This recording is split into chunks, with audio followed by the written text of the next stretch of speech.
I'm Ken McKibben with MediaMerge, and in this video we're going to take a look at our church sound system budget calculator. Specifically, I'm going to show you why you can have confidence that the figures it produces are realistic for your church project.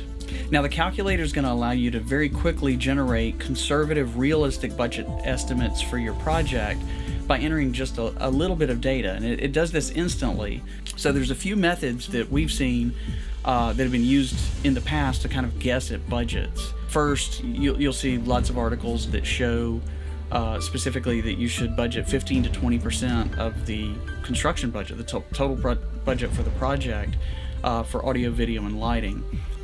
The next method that's used is a cost per seat, and you might hear people ask, how many seats does your facility have in it? And you'll hear anything from $80 to $150 a seat or more. And so there are problems with this because the number of seats doesn't necessarily provide a good indicator of what style of worship, what type of flexibility, what the needs are within the church. And then you'll also hear people just go on past experience and say, oh, well, we spent this much on this project, so that should be enough for this one. Again, the problem with that is that every project is really different, and the budgets can swing wildly, while to the outside they look similar. From a technology perspective, they're just not.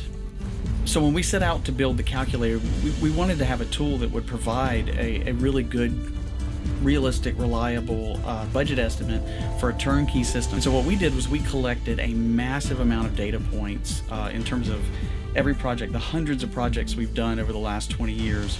We analyzed it every way we could think of, and then we cross-referenced those results to the other approaches, to the 15 to 20% of budget, to cost per seat, to cost per square foot. And once we figured out a formula that worked, we used it for about 6 months side by side with our normal proposals to make sure that we had something that was reliable, and ultimately it was. So at the end of the day, I want to assure you that you can trust this calculator. It's based on a massive amount of data. It's been tested repeatedly in real-world scenarios, and so it isn't going to be perfect. It's not going to be dead on, but it does start the conversation with something realistic, something that a church can hold on to and know that they're in a safe place with those budget figures, and they're not going to get caught further down the line really short on budget, and find out that their expectations just weren't realistic from the beginning.